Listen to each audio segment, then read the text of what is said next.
I'm Olivia Clementine, and this is Love and Liberation. Today, our guest is Christina Monson. Christina is a Buddhist practitioner and teacher and Tibetan language translator and interpreter with over 30 years of study, translation, and practice experience in Buddhism. In 1989, she met her root guru, Chatral Rinpoche, under whose guidance she studied and practiced in periods of intensive retreat for the next 27 years. Chatral Rinpoche first introduced her to Sera Khandro and conferred empowerment, reading transmission, and practice instructions for many of her treasures and teachings. With the support of Chatral Rinpoche and his Sera Khandro lineage-holding disciple, Christina worked with many lamas and khenpos over several decades on compiling and editing the Dakini's collected works. This 7-volume collection was published in Tibetan language in 2020. Christina continues to translate select sections of Sera Khandro's works into English language as a Sadra Foundation translator and scholar. Her upcoming publications include a volume of Sera Khandro's Zaldum, or spiritual advice, entitled A Dakini's Counsel, Spiritual Instructions and Advice, as well as the biography Sera Khandro penned of her lama and consort, Drine Otser, the 5th son of Dudrum Lingpa.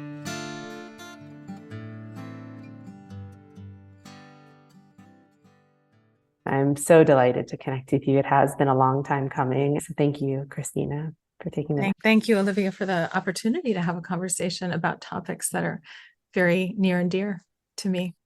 Well, I thought we could start maybe with a near and dear topic. Your root teacher, Dzogchen Yogi Chatral Sangye Dorje, and beginning with how you met him. I met him through fortuitous connections of meeting others who knew him and who were closely connected to him, and through their stories, feeling a great inspiration and desire to meet him myself. And doing that was not a simple matter of just taking a share taxi from downtown Kathmandu to his monastery in Parping and expecting that he'd be there, because he was often on the move from different places here and there, in and around the Kathmandu Valley, of course, places in India as well. So it was a process of kind of chasing for some months. Oh, wait, I thought he was going to be here today. No, he's not here, or he was just here and he left. And so finally, I was able to arrive in the right place at the right time where he actually was and have the opportunity to be in his presence. And what was it about him that drew you? Like, what did you hear? What was it where you were like, I will spend all of this time searching him out? The stories, of course, were that he was the paramount Dzogchen teacher of our times, but I didn't know much about what Dzogchen was at that time in my life. I had just heard, some words about it, and I had maybe read a few things. I'm trying to remember even what was available in English language to read at that time. But there was a sense of awe that people had when they spoke about him. And another important point that was influential for me and very impactful was the story of his being a self-made Buddha, so that his realization came from his practice and dedication in this lifetime. So he wasn't recognized to be a high reincarnated Lama from a young age and given all the trappings of that, but he came from a simple nomadic family in Eastern Tibet and followed the path in a very uncompromising way and became realized in this very lifetime itself. And that was very inspiring to me. And would you be willing to share any particular experiences you had with him, moments that made a strong impression on your particular path? There's so many. Sure. Yeah. But the first encounter I had with him was very, very, very powerful. And it was powerful because of several reasons. First, after chasing him for some time and finally being able to be in his room with him, and my friend had brought me in there, I had all this expectation built up. And so I remember it so clearly, like it was yesterday. We were sitting there kind of off to the side because there were other people in the room. It was, it would be very rare to be in the room when there wasn't others also having an audience with him and attendance and so on. And I remember a feeling inside of me, which was, I've arrived. Here I am. And waiting for him to look at me. And he didn't. Or at least it didn't seem like he did, really, at all. And I didn't have Tibetan language at that time, so I was relying on my friend. And I after some time, and I couldn't follow anything that was going on in the room. I said to my friend, well, like, could you ask him something? What should I do? Like, what should I? Here I am. What should I practice? And so then there was a very brief exchange, which I couldn't understand. And maybe he glanced in my direction during that time. And then suddenly it was time to leave. And we were ushered out. And so we got outside and I said, like, okay, what did he say? What did he say? And he said, oh, she has so many obstacles. Just tell her to recite the refuge vow. And so that was not what I was expecting to hear. So it was immediate encounter with my own ego. And I knew, from the moment I walked into his presence and heard his voice, I don't know if you ever had the opportunity to meet him or ever heard his voice. His voice was so incredibly powerful and imbued with wisdom nectar. I don't know how else to say it. It really was. I knew I had just met a very, very great being. And I knew somehow he'd also just allowed me to see my ego right up close and personal in a way that I had not been expecting. And I resolved right at that moment, I'm going to do whatever it takes to become a student. And I'm going to do whatever it takes to study with him as long as I can. I resolved myself in that moment. Yeah. Wow. And since there are other moments as well, would you share something like maybe as you came to know him a little bit more, an interaction that stays with you, that you return to? Yeah, I'll probably get emotional. Yeah, I understand. Because it's so brilliant the way that he taught. So brilliant. And when I, encounter the word in Tibetan, which is Sanskrit Upadesha, direct pith instructions transmitted from master to disciple, I feel that I really understand what that is, because that's how he taught. He taught directly to each individual in ways that used very few words. And it wasn't just words, it was the moment of encountering his wisdom mind.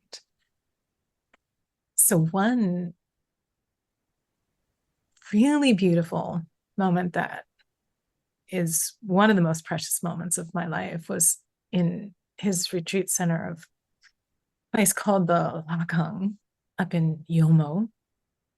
And it was the summer of 1995. And Rinpoche loved living in tents, actually, because he came from a nomadic background. And so even if he had a nice, warm, dry temple residence to stay in, which they had built for him that summer in this new retreat center that they were building, he would only stay for some period of time, and then he was ready to move into a tent. So this summer he started off in the beautiful stone temple, and then it was, he wanted to move into a smaller tent. And I loved this about being part of the Tibetan community up there and witnessing the way that they could just build a great tent platform with heavy canvas in a matter of days. That was a cozy residence. Just, this is something, just intuitive knowledge that then has been passed on. It's a wonderful skill. So then suddenly he had a wonderful tent with a fire, place inside of it, and canvas, and a wooden platform. And he stayed there for some weeks. And then he moved into a north face 2-person, camping tent. And so by the end of the summer, he was just in this tiny little camping tent on the edge of the helicopter pad there. And so it was one night, he was in that little 2-person tent, which barely, was big enough for him to sit up in, and had a little round door where he could sit in the door and look outside. And then there was just a tiny little area in front where, you could come and see him. And I was sitting there with him. I was just outside the door. He was sitting in the door, and it was summer monsoon. So the weather was always changing. It would be foggy, and then the fog would lift, and the majesty of the mountains would be clear. And this was a full moon night. And suddenly the fog lifted and the moon was there. And he pointed out how beautiful the moon was. And I looked at it. And then I went back. I think I was giving him a foot massage. And then I looked again, and it was gone, because the fog was just back like that. It's it just peeked through for a moment. And I said to him, and then he said something like, and it's gone. And I said, Yolmo is like that, meaning the fog comes in and goes like that, And he responded in Tibetan, yes, destructive emotions are like that. And in Tibetan, the word nyumong sounds a little bit like yomo. So I wondered, did he think that I said nyumong? But it didn't matter. That was the pointing out instruction right there in that moment. And I got it. And that's how he taught. That's how he taught. It was so brilliant. Always like that. Yeah.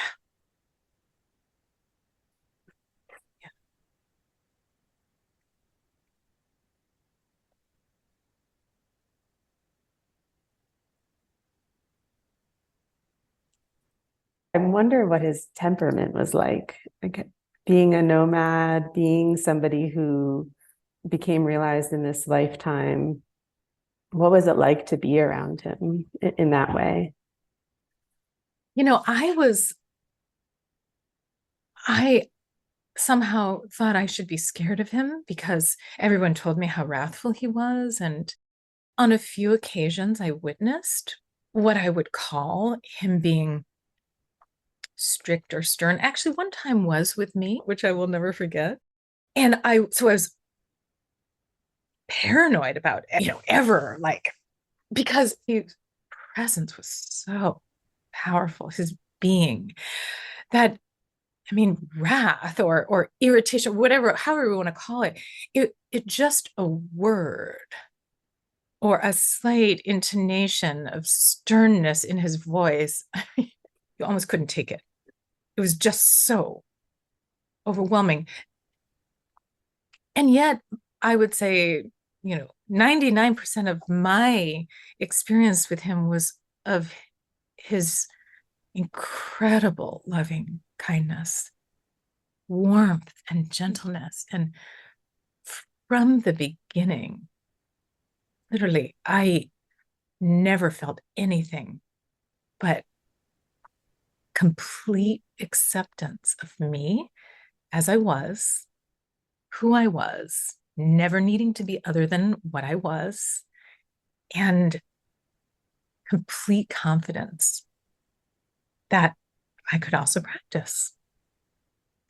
And yeah, it's a great question, because I just this morning was having a very interesting dialogue about a prayer that he wrote that I translated. And the title that I used for it was Maledictory Incantation, the Rishi's Maledictory Incantation. And people have had a hard time with that word, maledictory, because they say it means ill intent. And I've explained many times why I chose that word, why it's an accurate translation, and why I think it's important to present Rinpoche's words as powerfully and forcefully as he did, both orally and in his written works. Mm. But sometimes it's hard, I think, for people to, be around that kind of, or encounter that kind of forceful energy. He was so light, and joyous, and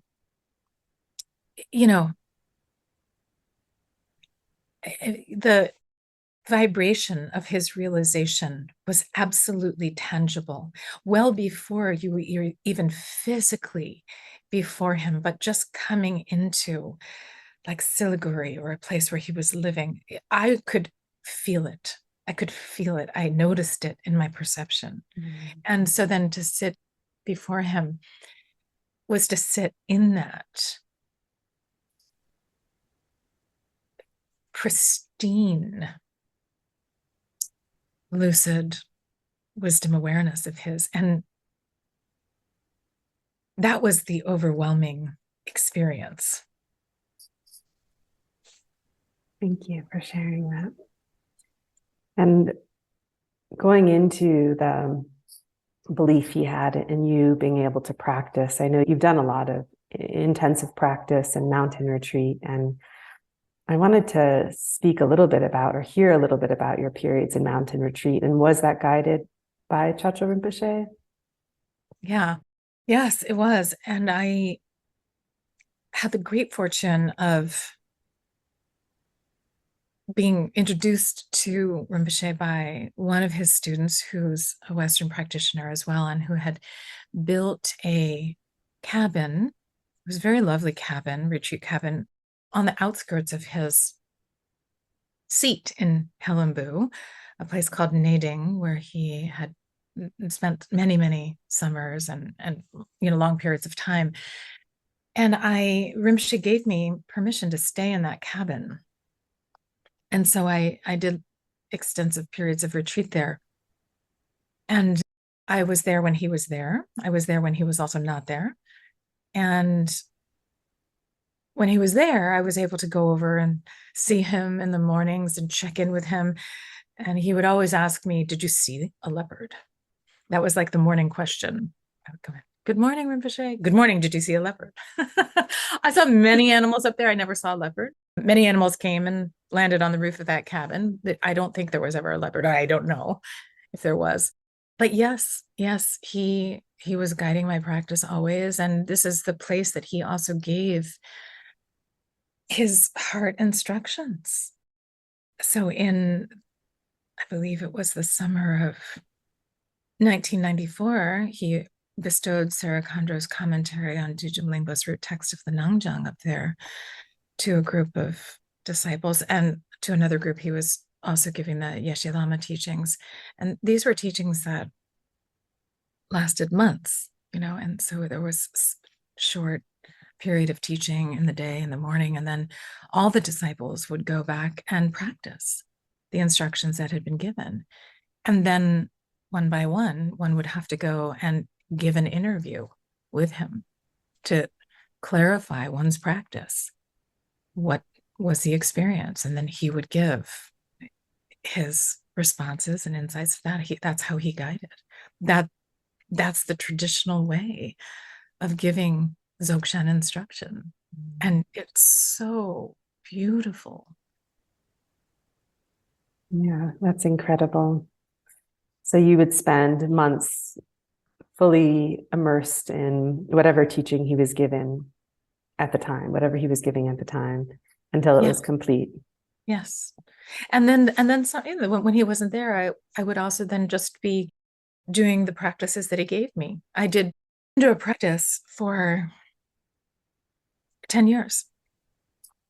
Yeah, I did Guru Yoga practice for, probably 8 years. I don't think Guru Yoga is ever complete. I'm not done with Guru Yoga.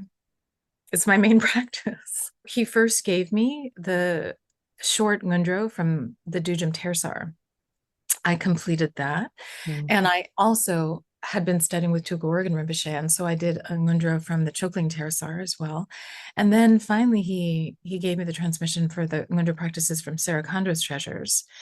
And then I just continued with that Guru Yoga until he bestowed the first empowerment from her treasures.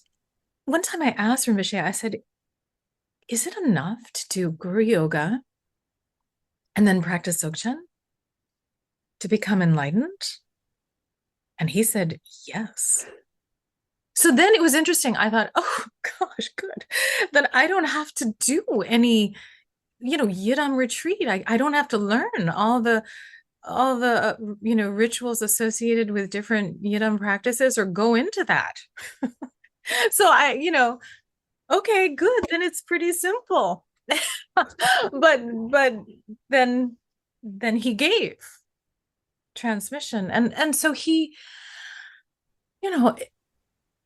we have in the lineage the instructions that a master should examine the disciple for not less than 12 years before giving empowerment. And the disciple should examine the master. I mean, I did not take me 12 years. It took me like 1 minute to decide this is an authentic master. I mean, that there was like no question about that. But of course, there would be questions about me. So yeah, I think he did examine over 12 years me. And I waited 12 years to receive empowerment. I did. I met him in 1989. That transmission occurred in 2001, the first. And so then, it was a teaching. The whole thing was a teaching, a beautiful, brilliant, unbelievably powerful teaching. I requested transmission of Sera Khandro's treasures after he told me that that's what I should practice. Before I'd ever heard the words Sera Khandro or ever heard her name, he told me. I had no idea who she was.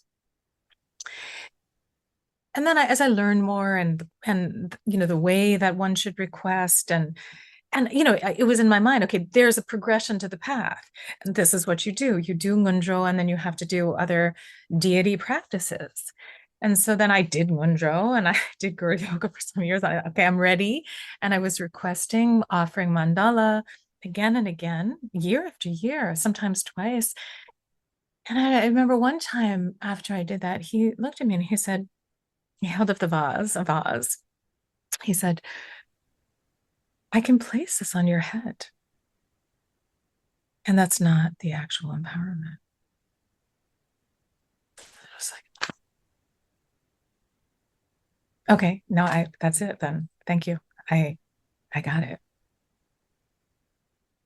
Then I don't need empowerment now. I don't need another empowerment now. So, but a lot of that time was also, me working with my hope and fear. Oh, will he ever give an empowerment? And now his age is more advanced. It may be more difficult. And so, I had to go through all my trips. Yeah. Yeah. And okay, well, let's drop into Sera Khandro. And we're going to come back always to Chatral Rinpoche in today's conversation, anyways. So, when did you actually then start turning your attention pretty wholeheartedly to Sera Khandro? I think it was in 1990, which is when, because he gave me, as I said to you, the first thing he said was, just recite the refuge vow. And so, so I was like, oh, okay, all right, give me the refuge vow. And I'm going to recite it 100,000 times. Where was my mind when I recited the refuge vow 100,000 times at the beginning? I mean, I don't know. Was there even one genuine recitation? Who knows? Probably not, which is why that was not the end of my Ngondro. And so then I think, then I got the short Ngondro in full from him. And I, quite honestly, I rushed my way through that just to accumulate the requisite number of, 5 times 100,000. I mean, because that's the tradition. And, give that to some high performing person like me, trained in all of my academic, just like going towards goals, I cannot say that I did that genuinely in any way. I mean, I made some connection, but I can't vouch to the quality of that connection at all. And so, but after I finished that, I went and asked, what should I practice now? And that's when he said to me, you should practice Sera Khandro. Mm. And that was in 1990. And I didn't know who she was. I'd never heard of her before. Yeah. So when you were in mountain retreat, was that what you were practicing for a period? Yeah. Yeah. Yeah. Yeah. Always. Always, yeah. And what did that look like? Was there traditional sessions? Were they short sessions? Or what was there a particular rhythm that you liked when you were in mountain retreat during that time doing Sera Khandro's teramas? I mean, I learned the traditional session of 4 tun or 4 sessions. That was Rinpoche's tradition, Longting Ningtik.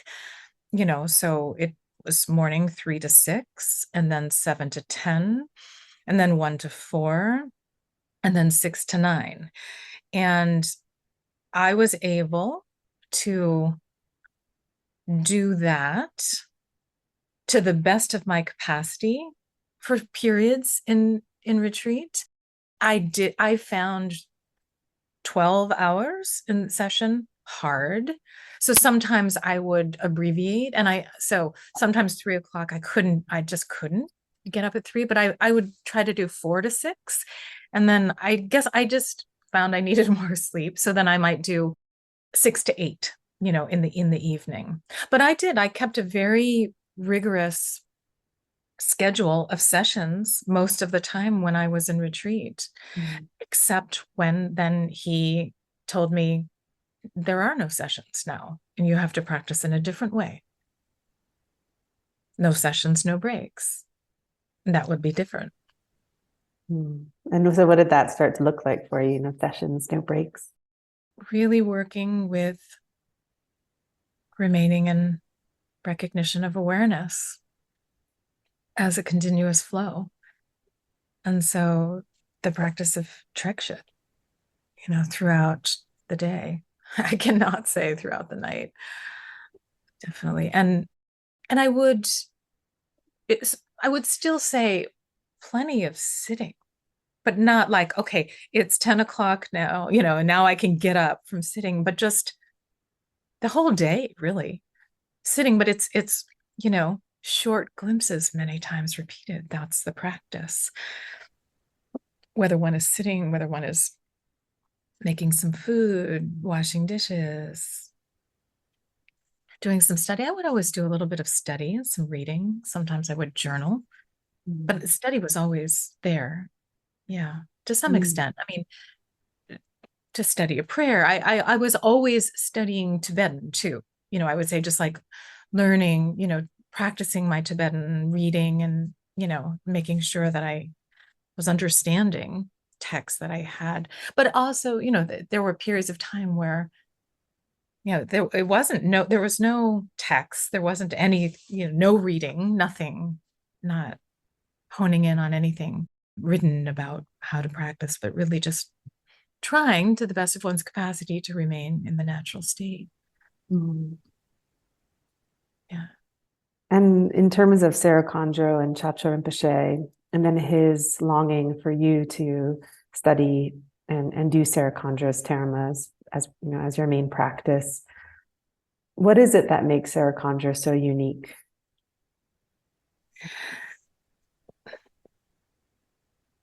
First, I would say that I heard Rinpoche also on many occasions,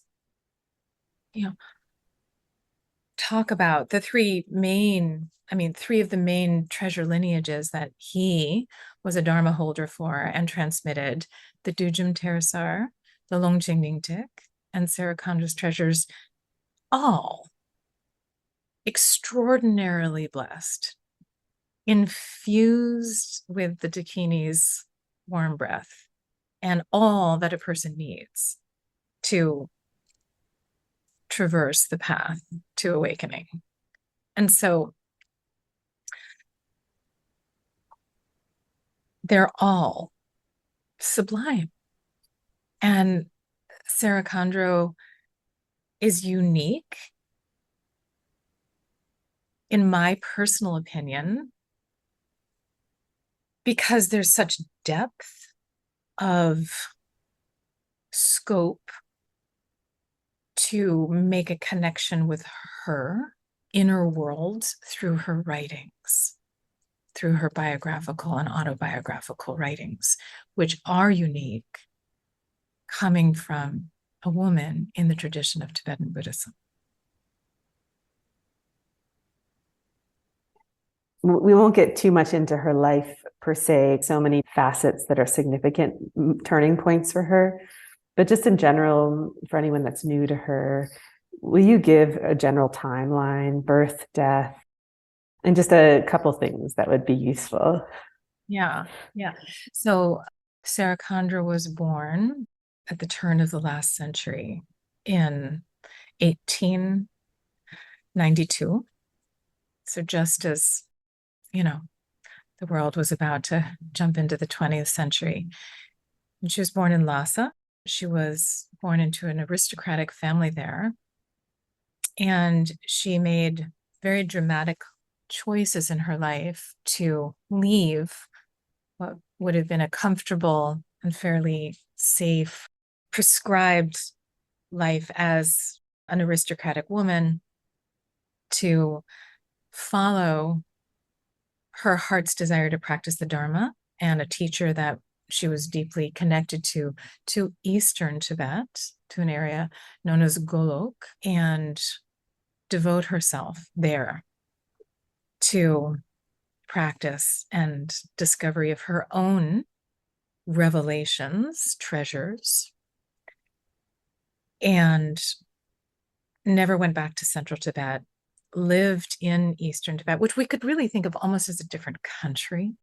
The language would have been, it was, and she writes, almost unintelligible to her. I mean, it was unintelligible to her. And she passed away in 1940 there in Eastern Tibet. So she was a great Tibetan Buddhist master. She was a treasure revealer. She was a prolific writer. She was a mother. She was very, very real as a person. Chatral Rinpoche was a direct disciple of her. And so for me in particular, to hear about his experiences of her through someone who had actually met her is also part of what is so special. I feel great faith and devotion to, for example, Dujum Lingpa, but I don't know anyone that actually met Dudjom Lingpa, who could tell me what it was like to sit at the feet of Dudjom Lingpa. So that's a very, very, gloss of who she was, but that's the time that she lived, and just a very high level look at an extraordinary life. Would you share anything Chatral Rinpoche did say about his time with her that struck you? He said she was very tough on her nuns. She's very strict with her nuns.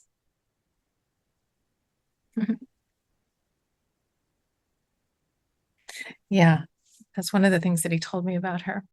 She sent him to study with the master who became his root guru, who is Khenpo Ngakchung Rinpoche.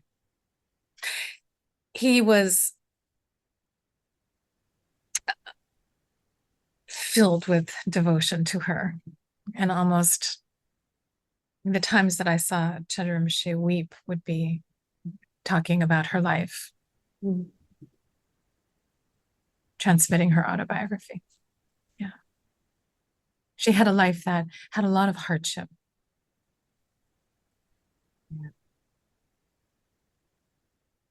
And maybe we could get into some of that specifically. So one thing when we were corresponding, and then prior to this conversation, I'd asked you, is there anything current for you that you want to discuss? And you originally said that you're very interested right now in how Sera Khandro dealt with illness through the medicine of the Dharma. And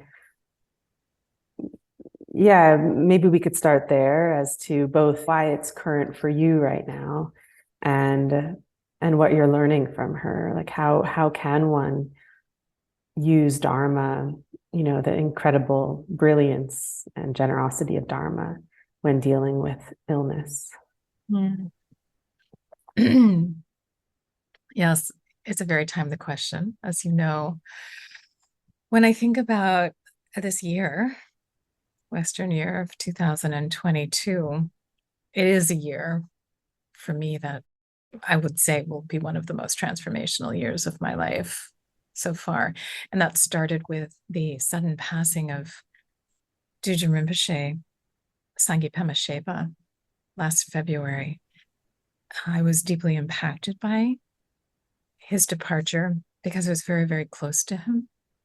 And I had the great fortune and privilege to serve as his translator and interpreter for a number of years.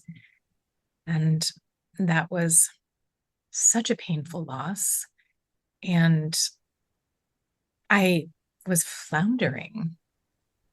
How do we deal with grief? I have encountered loss in my life, but the grief around this is another level. And I didn't have to look very far for some wisdom around how to work with grief. And so I would say that Sera Khandro's treasures and her writing were such a resource for me in my own grieving, first and foremost, because she does grieve openly and express it so beautifully and in its rawness and heartfelt pain. And so I so appreciated that approach, which wasn't an intellectualizing of it, which isn't a rationalizing it, but was really pointing to what I think is the wisdom quality of it, at least one of them, which is it pushes one to find the place of inseparability, to be in that place, and of course, that I speak of that in a particularly Buddhist context of inseparability, but I don't think it is limited to that. I think that there's scope to find connection between oneself and one that is gone through an enduring essence, an enduring quality that can be accessible and that transcends any religion and any tradition and so on. And so in many ways, again, death is transformative and can be from that lens. And so that was a great comfort for me over this past year. And then my own life circumstances were such that I received a terminal diagnosis of stage 4 cancer in the summer, and once again was thrown into great turmoil. I mean, it was certainly a medical crisis. And, I'll say it just totally honestly, as a Buddhist, 4 thoughts that turn the mind to the Dharma, truth of impermanence, nothing is the same as being told, now you are going to die from this. You will not have this birthday. Now, if you were to ask me, so how long do you have? I would say the same thing to you. How long do you have? I don't know. I don't think you know either. None of us know. So in some ways, I'm in no different position than I was before I got that news. I still don't know, but there's a very different felt sense to having information like that. So, I once again felt overwhelming gratitude to have access to the teachings of Sera Khandro, who herself dealt with quite a lot of illness. And she writes about it and she teaches about it. One of her pieces of advice in particular, so very, very powerful for me. She said, for the greatest pain, I have the teaching of the Dharmakaya. That's it. That's it. Yeah. So not only is there teaching about how to deal with the greatest pain is to lose, can be, it can be physical, of course. And I've gone to places of physical pain that I never dreamed were even possible just in the last 3 months. But, the mental and emotional pain that comes with watching the body fall apart, or a body, suddenly being told your body is falling apart, and combined with cultural messaging that somehow then that's a failure. A natural process, birth, aging, sickness, and death. I believe these are natural processes, but somehow, as a Western person, at least, who has been exposed to a lot of messaging about what it is to be healthy and of course, wanting to understand why did this happen? What were my risks? Anyway, to really embrace this within the context of a natural process, and not only just a natural process, but one that really can heighten one's own awareness. So that, for me, at least, the darkness of this last few months in terms of physical pain, in terms of just, letting go of so much, so suddenly, so quickly. Thank you, Vajrayana, can be a transformative tool for the brightness of luminosity to blaze that much stronger. So when you're in moments of more intensified pain, or just the feeling of, why has this happened to me? What are you doing in particular in your mind to allow some alleviation of that suffering? Such a great question. I use everything and anything I can. So I think sometimes it's really helpful to reflect on that others are suffering even more acutely. Boom. Boom. You know, and it doesn't take much except a trip to a hospital to see that. I've spent a lot of time in the hospital over the last many months. And so that, I would say that's a real like reframing, cognitive reframing there. And it works. I mean, that when I need that, I use it. It works. When I am in intense pain, here's a test of practice. Is it possible? How is it possible to maintain some recognition of my own practice in those times? And, it comes down to why did I spend the last 35 years of my life dedicated to this path? Isn't there anything that can help me right now? I mean, if there's nothing that can help me right now, that's pretty pathetic. So there's so much. I feel very well resourced.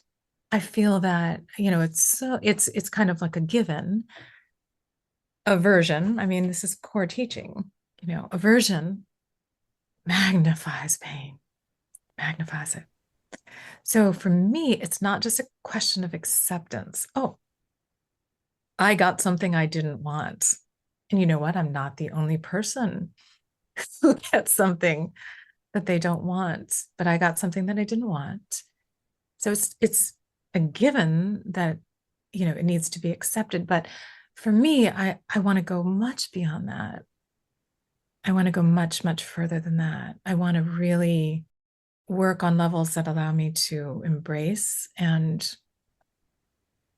truly rejoice so that I could be at a place where I would choose this again and again if I had the choice because of what it makes possible that may not have been possible in the same way had this experience not happened. I believe that's possible. I know it is. That's powerful. That's true courage right there. And I crumble and I've cried and so I don't want to just bypass feeling what we feel and feeling whatever is arising. I'm a full believer in feeling our feelings because that is what emotion is supposed to be, right? It's energy and motion. Mm-hmm. And were you with Chatral Rinpoche at all in his last years of life? Because he was a centurion and I'm sure his state was not ideal at the very end. Were there anything that you kind of tap into from that time or things you've remembered him share in coping with that process? In the very last years of Rinpoche's life, it was harder to see him. I was able to see him a few times. And if I have to say anything, I would say that, Rinpoche's realization was absolutely beyond the processes that were at work in his physical human body. It was. And he experienced pain of being in a human body, very natural. So if there's something that I learned, that's natural. It's natural to have challenges, physical challenges while we're in a human body. It's okay. Yeah, it's not a sign of failure, nor is it like some kind of punishment. It's, we're made up of the elements. Yeah. Thank you so much. Thanks for being willing to share this. I know that there are many people out there listening right now that are trying to cope with their own version of illness or what you're calling, which feels very accurate, this sense of have I failed because my body is not doing what it's supposed to be doing? I also think, what I would want people, I think, to take away, and I'd be happy if they took away, is that every moment is so precious. And, we really don't know. Is this the day I wake up and something happens to me? None of us know that. And if my situation allows others listening to feel, oh, I'm so happy that that's not happened to me, I'm glad, as long as it is an inspiration to just embrace and feel so much gratitude for what the gifts that each and every one of us do have. Thank you, Christina. Thank you. We want to get into, you've just done so many incredible translations, and I'm wanting to know if we wanted to get into maybe one of Sera Khandro and one of Chatral Rinpoche. I thought we could go through one of your translations of Sera Khandro, a song of amazement inspired by practice experience. Just one note also, Sera Khandro, Sera is the name of the monastery in Eastern Tibet that she went and lived at after Drime Osir passed away, who was her consort and her lama. And so she later became known as the Dakini from Sera Monastery, or Sera Khandro. But most people also referred to her as Uza Khandro, so the Dakini from Central Tibet, because she had come from Central Tibet. So just kind of a notation on name. And she had many names that she used: Dewe Dorje, Kunsang Chuni Wangmo, many different names, but we wouldn't necessarily call her Sera. Oh, yeah. So should we refer to her as Utsa Khandro? You could definitely refer to her as Utsa Khandro. Would that be a better, more accurate in this context? For some, it would be. For some, it would be that knew her or know of her from Golok. Okay. It's later that she became, now, and even in a Western context, that she's become more well-known as Sera Khandro. I'll share the little piece that I thought we could go through. So this is from Utsa Khandro's A Song of Amazement Inspired by Practice Experience. I wanted to see if you could read this section out loud, if you're willing, and then we could speak of the situation in which Utsa wrote this song. How does that sound? Sure, I'm happy to read this. So this is writing by Utsa Khandro, or the Dakini from Central Tibet, otherwise known as Sera Khandro. In one of her visionary experiences, it comes from one of her visionary experiences. And this is found in one of her volumes, volume 1 of her collected works. The core falsities of dualistic hope and fear exhausted, gods and demons arise non-dual as the magical display of my mind. I, the yogini, am not afraid of the magical displays of illusion. I'm a fearless Vajra yogini. I've the instructions to sever the root of the four maras. Externally, I sever the magical display of illusory appearances into the great non-existence of hope and fear. Internally, I sever the root of attachment, self-cherishing, into the primordially liberated expanse of non-attachment. I sever the all-ground, the gathering of body and mind with the sword of triple wisdom. Secretly, I sever concepts based on 5 poisons into the continuum of self-liberated, disturbing emotions. Into the expanse of the profound wisdom intent of pacification, I sever all phenomena of the world and beyond, non-dual. This root of attachment to confused appearances stemming from disturbing emotions liberates in the Dharma Dhatu, 5 wisdoms, own expanse. The ground of the great baseless wisdom, mind expanse.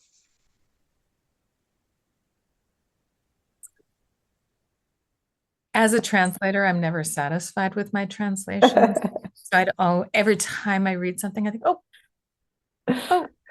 I would make this change. Oh, I would make that change. That's got to be really hard. It's so hard. One has to say, it's done now. It's done for now. Yeah, When I yeah, published this, it was done for them. yeah. It's definitely benefiting many beings. So, what was going on for Utsa Khandro? What was the context where she's describing what's actually happening for her and the severances that she's engaged in? This was a visionary experience that she had while she was staying at a particular sacred site in Tibet near where her master was, or at least with him at that time, I believe. Yeah. And it was not at all an uncommon experience for her to have visions. And these visions oftentimes were of disembodied beings that would come to her. Sometimes they were visions that appeared in dreams. Sometimes it was a dreamlike state that actually was happening while she was awake. And so here, my sense is she's really, you know, letting us into how she works with her own mind and her perceptions, hope and fear, all of the afflictive emotions that she might have encountered, and her encounter with the phenomena that she was experiencing in her life. So, and she's talking about this in the context of the practice of chud, of severance. And so she says here, I have the instructions to sever the root of the four maras. I have the instructions. I know how to cut through and liberate anything that's arising for me. And, I don't think she's saying I'm radically changing the way things appear externally, but I'm radically changing the way I relate to what's going on. And so I can slice right through, hoping for this, fearing that, realizing that everything that's coming up, like hope and fear, these are just, whether circumstances are good, godlike, whether circumstances are terrible, demon-like, I don't have to engage it with hope and fear. I mean, this is gets just right to the point, because I have these precious instructions. Nothing truly exists. Therefore, everything can and does arise. And how it arises is just as the phantasmagoria of my own mind. And I don't have to be caught up in reifying that. I read it as that's what she's saying.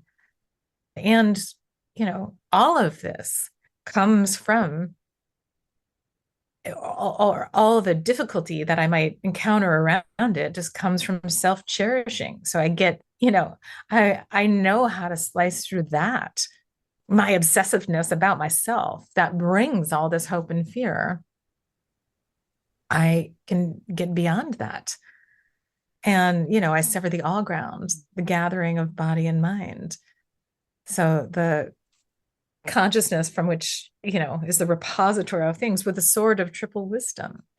So the wisdom of study, contemplation, and meditation. And so, then secretly, I know how to cut through my thoughts. Thinking is not a problem for me, basically. That's what she's saying. I don't have to be bothered by it. And that is, the profound wisdom intent of this practice of pacification. We're going to pacify everything externally, internally, secretly, because it's about pacification of the mind. This is the core teaching of Buddha. Try not to harm, do as much good as you can, and deal with your mind. Subdue your mind, train your mind, tame your mind, however you want to say it.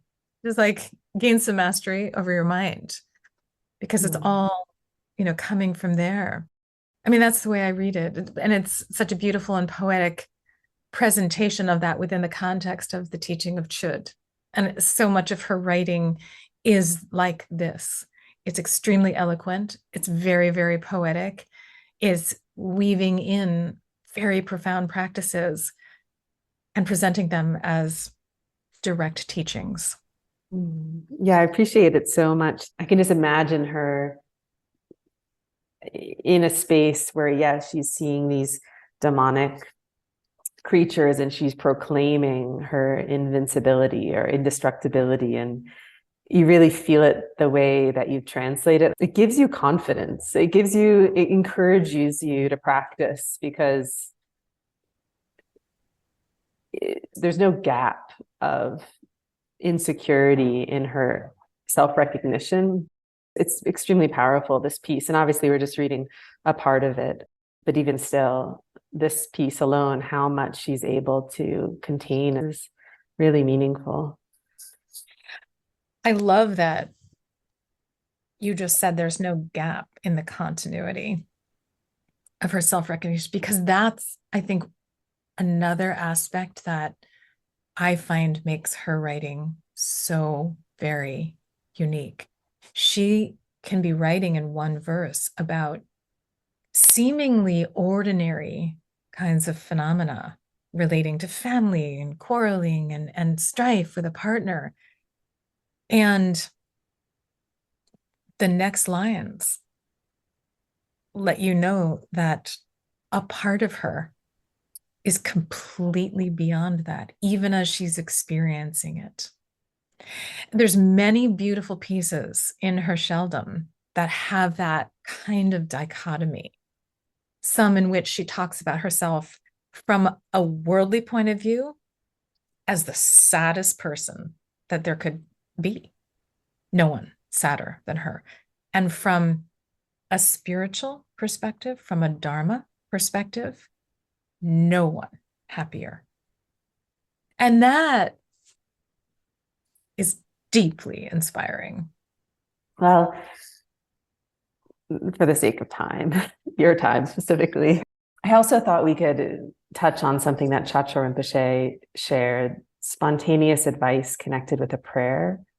And I mean, because you have a close connection with him and because you're the translator, I really like you reading these. Olivia, I wonder if I could just read from Awakening. Yes, yes, please. This is the latter part of that prayer written by Chatral Rinpoche. It's not the entire thing, which really is calling the Lama prayer.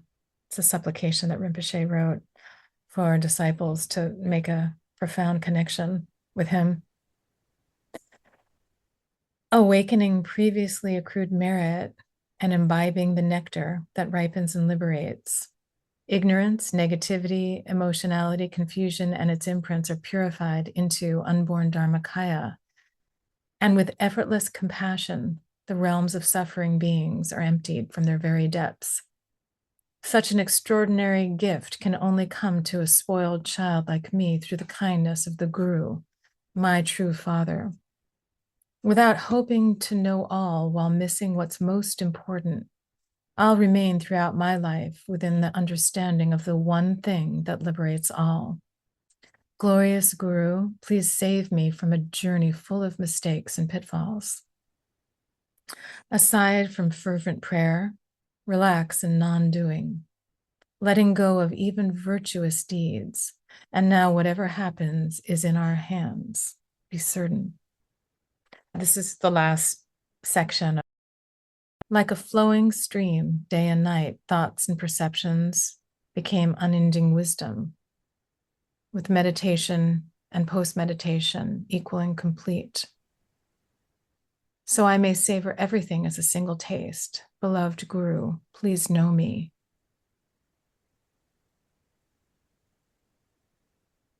I think one thing I would love any elaboration on would be these two lines. Thoughts and perceptions became unending wisdom. And beloved Guru, please know me. Mm. Well, I would just like to say first that translating this level of Dzogchen teaching is not only daunting as a translator, it's basically impossible unless one has that same level of realization, which I don't have. And so there is an argument to be made that it should remain untranslated, except by someone who has the capacity to do that. And I believe there's a lot of truth in that argument. And I am infinitely just filled with humility in attempting to translate such high teaching from my own guru. I am not at the level. And this conversation is one I've had with many fellow translators, and it's the cause of late nights of hand-wringing and heart-wringing and do I dare try? And I guess where I've come is that I can only do the best that I can do right now with where I am. And so necessarily then English readers are limited by what I was able to access. And I believe that there's blessings that can still come through Rinpoche's wisdom words, even when they are not perhaps rendered as beautifully as they could by my translation.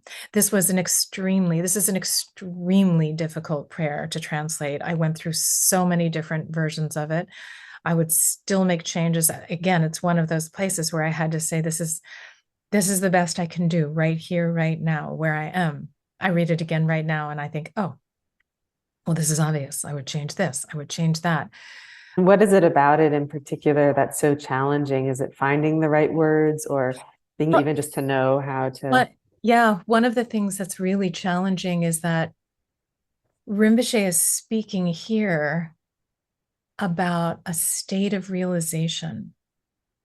And he's speaking about that state of realization where there isn't really any more I. And the Tibetan language doesn't have that personal pronoun in it. So it's both advice and instructions as well as a presentation of his level of understanding. And to capture that subtlety of both in English language, trying to avoid pronouns as appropriate is extraordinarily difficult.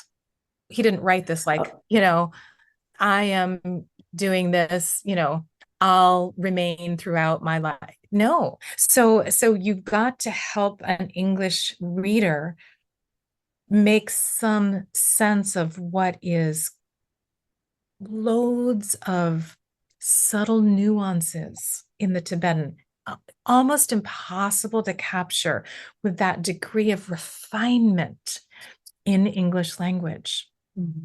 Yeah, I went through this so many times because he does move back and forth from really first person to, talking about realization, which is not a place where there's self-identification.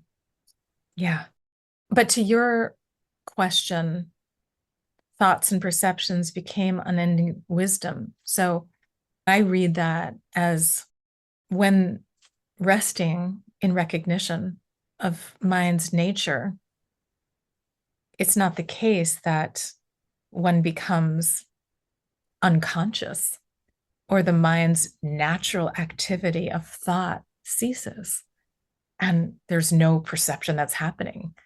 One isn't seeing. No, one doesn't become blank. Thoughts are arising.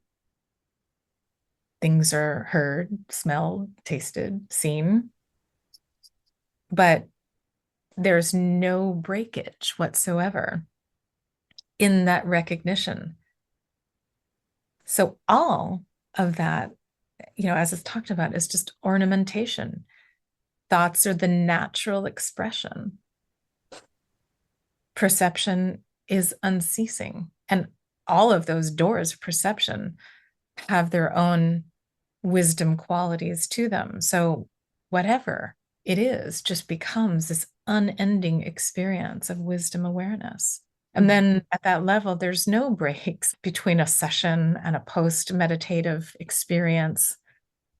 There's no sessions, there's no breaks. There's no meditation, there's no distraction. I think that's what he's talking about. And so it's quite profound practice here for someone at that level to relax in non-doing. Yeah, then one doesn't even have to strive to accumulate virtue effortfully, because effortlessly, there's nothing that isn't the accumulation of virtue. And so, the last line, beloved Guru, please know me. Again, probably the hardest words in Tibetan language to translate. Lama kien no. Yeah. It's just so, Lama kien no. It's so many things. It's hard to, as a translator, you've got to finally say, okay, this is what it's going to be right here, right now. Please know me. But this is not knowing in an ordinary sense. This is seeing me and being seen for what I'm requesting. There's a beautiful word, right? Darshan, Sanskrit word, like, this kind of witnessing and being witnessed in return, almost. And not only please know me, but also you do know me. That's why I'm praying to you and calling out to you, because you absolutely know me, where I am and what I need. And please think of me and remember me and don't forget, and help me get what I need so that I can be inseparable from you, which is what this prayer is about. And Rinpoche has just led us into, he's both praying to the Guru, and this is a prayer to him as the Guru. It's extraordinary in its sophistication and its sublimity and its blessings. Thank you, Christina. Is there anything else you want to share? Anything you'd want us to know before we close? I would say that a life of following one's heart is deeply a meaningful life. Thank you for the opportunity to be in discussion with you. Oh, I'm so grateful. I've cried internally and externally multiple times, which is not common, but sometimes it happens.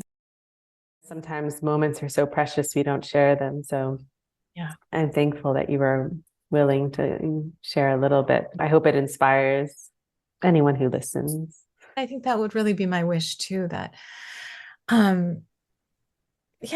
people are inspired, and Rinpoche became so well known and kind of famous in his later years. I mean, I still pinch myself, like, did it really happen? Did my life really happen the way it happened? I can't even believe my fortune. I do feel totally fulfilled. So if I have to die tomorrow, like, yeah, I have no regret. None. I mean, the picture I sent you of him walking, it's like, it looks like he's walking on the clouds. And it was like, there's so many days like this, just a magical, magical day.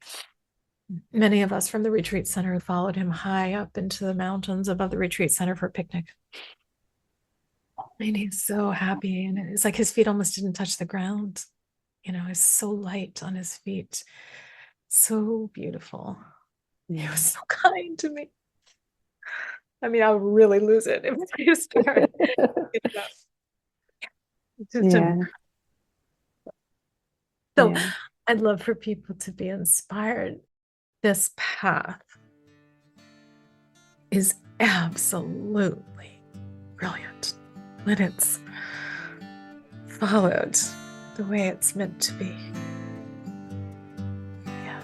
Mm.